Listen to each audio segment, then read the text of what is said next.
Contos da Mamãe Gansa, de Charles Perrault. Pele de asno. Era uma vez um rei tão glorioso, tão amado por seus súditos, tão respeitado por todos os vizinhos e aliados, que se podia dizer que era o mais feliz dos monarcas. Sua felicidade se confirmava, além disso, pela escolha que havia feito de uma princesa tão bela quanto virtuosa, e o venturoso casal vivia em perfeita união. De seu casto matrimônio tinha nascido uma filha dotada de tantos atrativos e encantos que eles nem se lamentavam por não terem prole mais numerosa. A magnificência, o bom gosto e a fartura reinavam em seu palácio. Os ministros eram competentes e sensatos, os cortesãos virtuosos e dedicados, os domésticos fiéis e trabalhadores, as cocheiras amplas e ocupadas pelos cavalos mais bonitos do mundo, protegidos por capas luxuosas. Mas o que mais surpreendia os forasteiros que iam visitar essas belas cocheiras é que no lugar de maior destaque havia um ilustre asno com suas orelhas grandes e compridas à mostra. Não fora por capricho, mas por uma decisão bem racional, que o rei havia lhe concedido um lugar assim tão especial e honroso.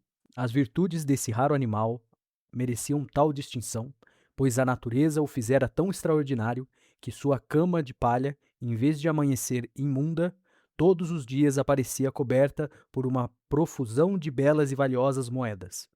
Escudos com o sol gravado, luíses de ouro de todo tipo, que eram recolhidas assim que ele acordava. Ora, como as vicissitudes da vida tanto se estendem sobre os reis quanto sobre os súditos, e como sempre o bem se mistura com alguns males, quis o céu que a rainha fosse bruscamente atacada por uma grave doença, para a qual, apesar do saber e da capacidade dos médicos, não se pôde achar cura. A desolação foi geral. O rei, sensível e apaixonado, não obstante o famoso provérbio que diz que o casamento é o túmulo do amor, fazia votos ardentes em todos os templos do seu reino, oferecendo a própria vida para salvar a da esposa tão querida. Mas os deuses e as fadas foram invocados em vão. A rainha, sentindo chegar sua hora final, disse ao esposo que se derretia em lágrimas: Permita-me que eu lhe peça uma coisa antes de morrer. Se você sentir vontade de se casar outra vez, A essas palavras, o rei soltou gritos de dor, pegou as mãos da mulher, banhou-as de lágrimas e, garantindo ser desnecessário lhe falar sobre um segundo casamento, por fim disse: Nada disso, minha querida rainha. Fale-me antes de eu lhe seguir. o Estado, Retomou a rainha com uma firmeza que aumentava as lamúrias daquele rei. o Estado deve exigir sucessores. E como eu só lhe dei uma filha, deverá pressioná-la a ter filhos que se pareçam com você. Mas eu lhe peço insistentemente, por todo o amor que você teve por mim, que não ceda à pressão dos súditos, senão quando encontrar uma princesa mais bonita e mais perfeita de corpo do que eu. Quero que me prometa isso, para que eu possa morrer em paz. Supõe-se que a rainha, a quem não faltava amor próprio, tenha exigido essa promessa por não acreditar que houvesse no mundo pessoa capaz de se igualar a ela, vendo nisso uma garantia de que o rei jamais se casaria outra vez. Enfim, ela morreu. Jamais um marido fez tanto estardalhaço. Chorar, soluçar dia e noite, esses pequenos direitos da viuvez foram sua ocupação exclusiva. As grandes dores não duram para sempre. Por isso mesmo, os conselheiros do Estado reuniram-se e foram todos falar com o rei, pedindo a ele que se casasse outra vez. Essa primeira proposta lhe pareceu cruel e o fez verter novas lágrimas. Mencionou a promessa que havia feito à rainha e desafiou todos eles a encontrarem uma princesa mais bonita e atraente do que sua falecida esposa, o que ele pensava ser impossível. Mas o conselho considerou tal promessa uma bobagem e disse que a beleza pouco importava, desde que uma rainha, não sendo estéril, fosse virtuosa, que o Estado necessitava de príncipes para manter a ordem e a tranquilidade pública, que, na verdade, a infanta tinha todas as qualidades requeridas para se tornar uma grande rainha, mas teriam de escolher um estrangeiro para o seu esposo, e que ou o estrangeiro levaria para a terra dele, ou, se os dois reinassem juntos, os filhos deles não seriam considerados mais do mesmo sangue, e que, se não houvesse um príncipe da antiga linhagem, os povos vizinhos poderiam lhes declarar guerras que culminariam na ruína do reino. O rei, sensível a essas ponderações, prometeu pensar em atendê-los. Realmente ele procurou, entre as princesas por casar, uma que pudesse lhe convir. Todos os dias levavam-lhe retratos atraentes, mas, como nenhuma tinha os encantos da falecida rainha, ele nunca chegava a uma decisão. Infelizmente, por desgraça, enfiou na cabeça que a infanta, sua filha, não somente era bonita e atraente a ponto de extasiar, como ainda ultrapassava em muito, em inteligência e amabilidade, a rainha sua mãe. A juventude e o agradável frescor da pele dela acenderam no rei um fogo tão violento que ele não conseguiu disfarçá-lo da infanta, a quem disse que tinha resolvido desposá-la, já que só ela podia livrá-lo da promessa feita. A jovem princesa, cheia de pudor e virtude, pensou que ia desmaiar diante dessa proposta horrorosa.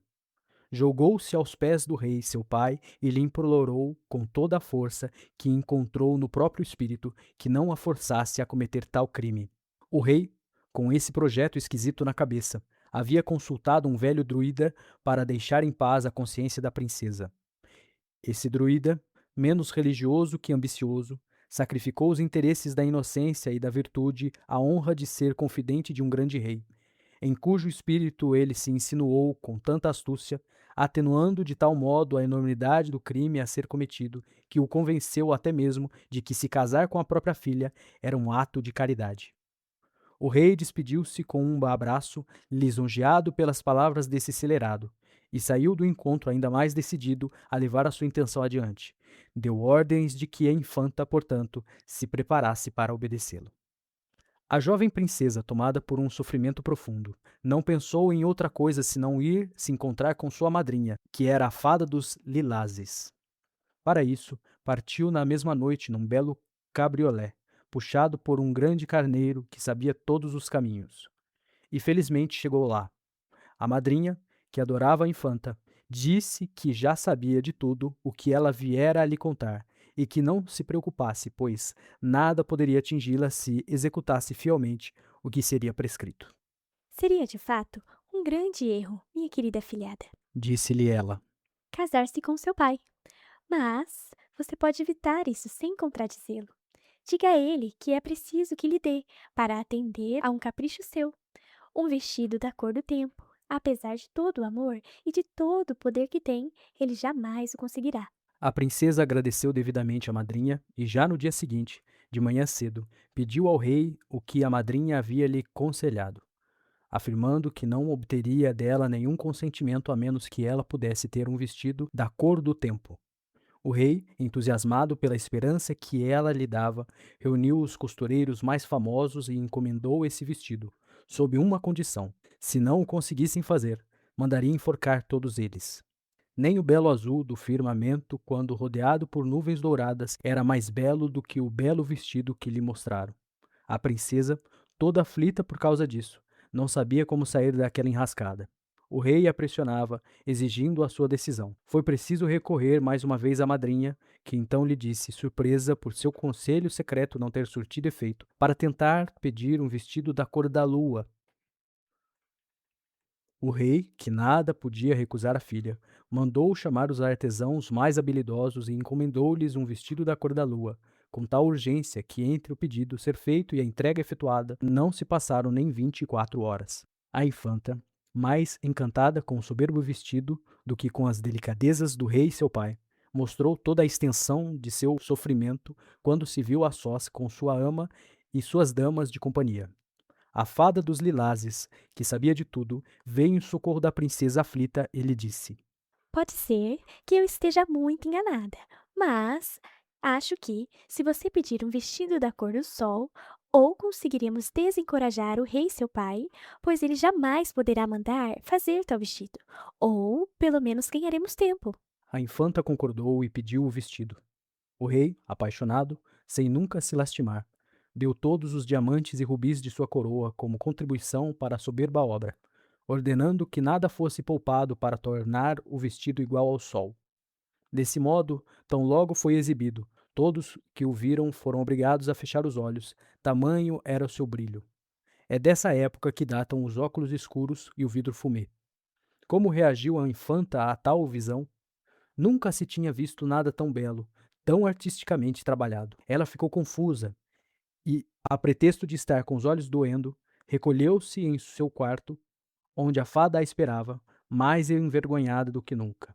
Aliás, foi bem pior, pois ao ver o vestido da cor do sol, ficou vermelha de raiva. Ah, mas dessa vez, minha afilhada, Disse a infanta. vamos submeter o amor de seu pai a uma prova terrível. Creio que ele está obstinado com esse casamento, que julga estar prestes a ocorrer, mas acho que ficará um pouco aturdido com o pedido que lhe aconselho a fazer. A pele daquele asno que ele ama tão apaixonadamente e que cobre todas as suas despesas de maneira tão pródiga. Vá, minha filha, não deixe de lhe dizer que você deseja aquela pele. A infanta, contente por ainda encontrar um meio de se safar de um casamento que ela detestava, e pensando ao mesmo tempo que seu pai jamais iria se decidir a sacrificar o asno, foi encontrá-lo e expôs-lhe o seu desejo pela pele do formoso animal. Apesar de surpreender-se com um estranho capricho, o rei não hesitou em satisfazê-la. O pobre asno foi então sacrificado, e sua pele levada galantemente à infanta que, por não ver mais nenhum meio de escapar de sua infelicidade, já ia caindo em desespero quando sua madrinha apareceu. Que está fazendo, minha filha? Disse ao ver que a princesa desgrenhava seu cabelo e arranhava seu rosto tão belo. Este é o momento mais feliz da sua vida. Enrole-se nessa pele, saia já do palácio e, enquanto a terra puder aguentá-la, vá em frente. Os deuses sabem nos recompensar quando sacrificamos tudo pela virtude. Vá! E eu cuidarei que os seus objetivos pessoais a sigam por toda parte, e em qualquer lugar onde você parar, o seu baú, com suas roupas e joias, seguirá suas pegadas por baixo da terra, ao bater no chão esta varinha de condão que estou lhe dando. Quando você precisar dele, o baú aparecerá na sua frente. Mas se apresse. Vamos, não demore mais por aqui. A infanta deu 1000 beijos na madrinha, pediu que ela não a abandonasse e, depois de pintar todo o rosto com a fuligem da lareira, enfiou-se naquela pele feiosa e saiu do rico palácio sem ser reconhecida por ninguém. A ausência da infanta causou grande tumulto.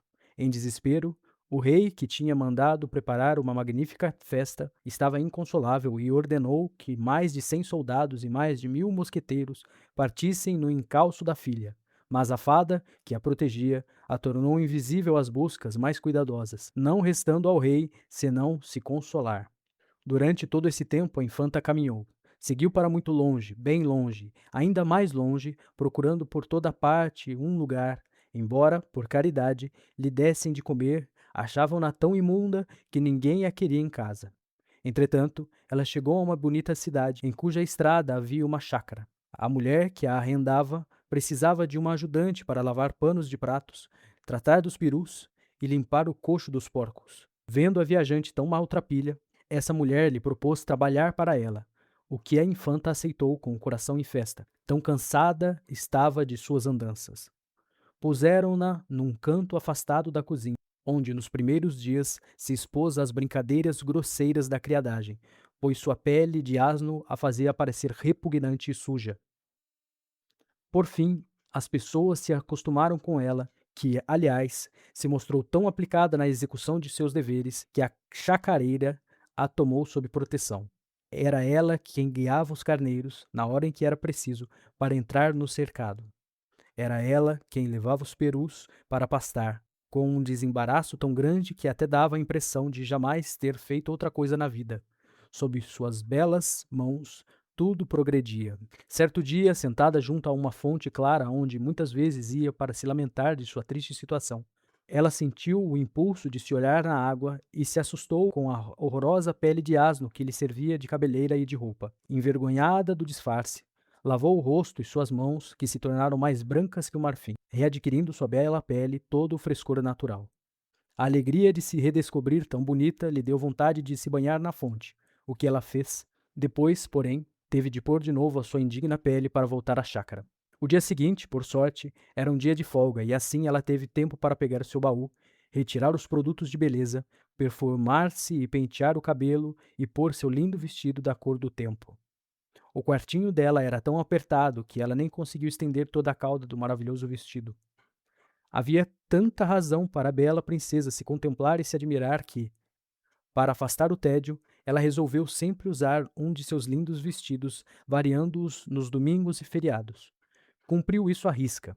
Com uma arte admirável, misturava flores e diamantes na bonita cabeleira e frequentemente suspirava por só ter como testemunhas de sua grande beleza os carneiros e perus que a apreciavam do mesmo modo sob a horrorosa pele de asno da qual foi tirada o apelido que lhe puseram na chácara. Num dia de festa, em que Pele de Asno tinha posto o vestido da cor do sol, o filho do rei, a quem pertencia aquela chácara, passou por ali para descansar quando voltava de uma caçada. O príncipe, um jovem bonito e admiravelmente bem feito de corpo, o encanto de seu pai e da rainha sua mãe, era adorado pelos súditos. Ofereceram-lhe uma refeição campestre, que o jovem príncipe aceitou. Depois ele foi percorrer os pátios e todos os recantos da chácara. Indo assim de lugar em lugar, entrou numa alameda sombria, no final da qual viu uma porta fechada. Levado pela curiosidade, olhou pelo buraco da fechadura, e qual não foi seu deslumbramento ao ver a princesa tão bela e ricamente vestida. Pelo ar nobre e modesto dela, tomou-a por divindade. A impetuosidade do sentimento que o dominou naquele momento bem o teria levado a arrombar a porta, não fosse o respeito que aquela fascinante mulher lhe inspirou. Ele custou a sair da alameda triste e sombria, que o fez tão somente para perguntar quem era a pessoa que morava naquele quartinho. Responderam-lhe que era uma simples faxineira, chamada Pele de Asno, por causa da pele com a qual se vestia, que era tão suja e porcalhada que ninguém falava com ela e nem sequer a olhava, e que a tinham acolhido por pena para cuidar dos carneiros e perus.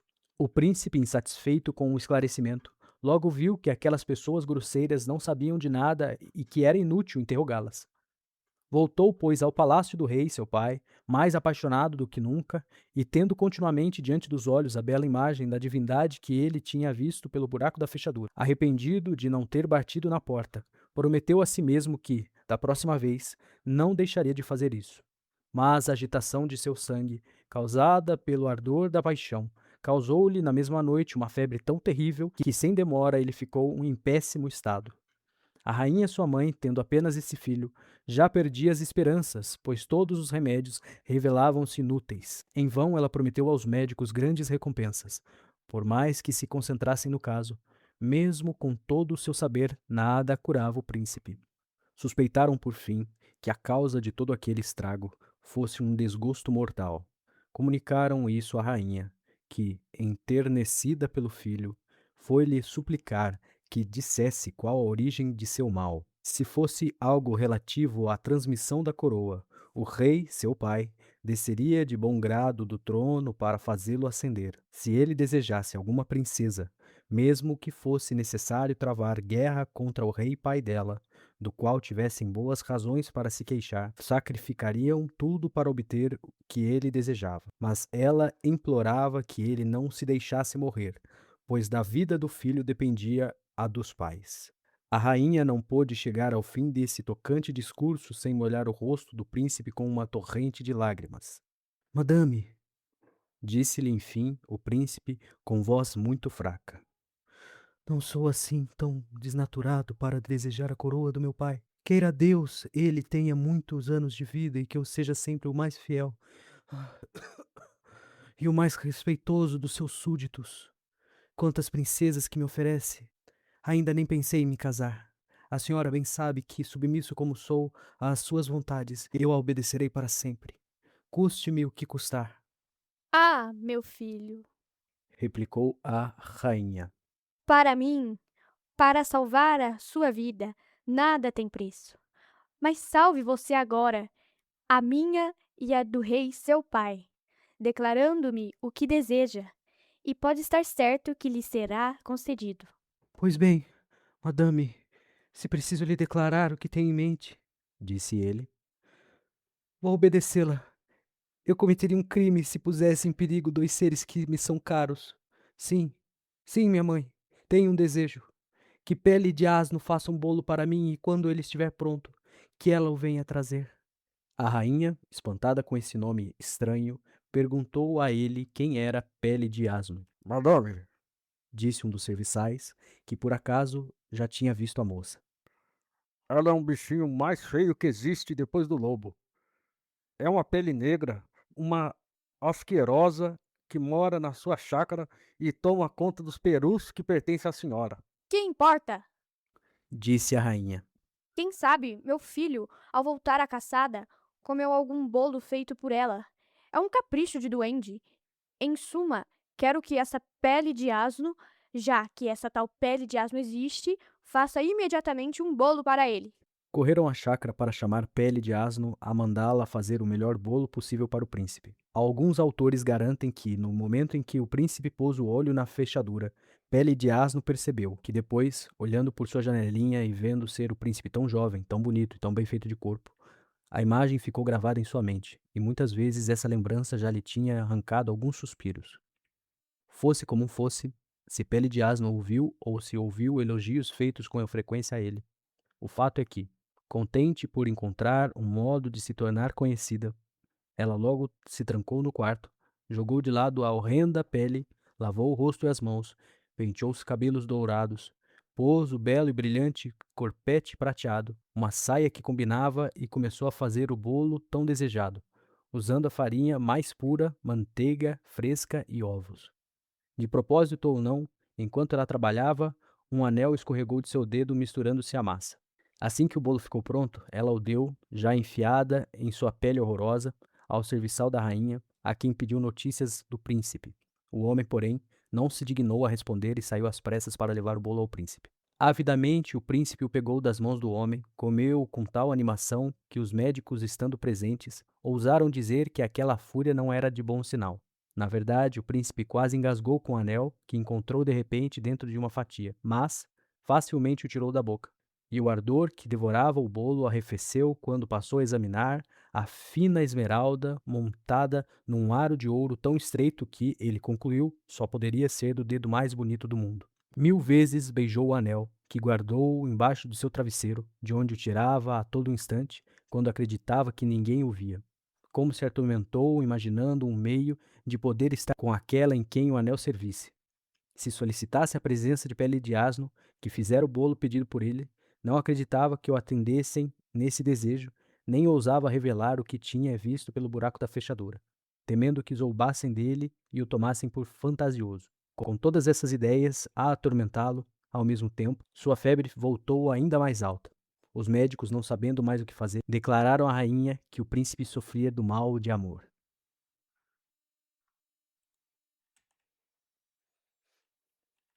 A rainha foi às pressas junto com o rei, desconsolado, ao quarto do filho. Filho meu, querido filho, disse angustiado o monarca.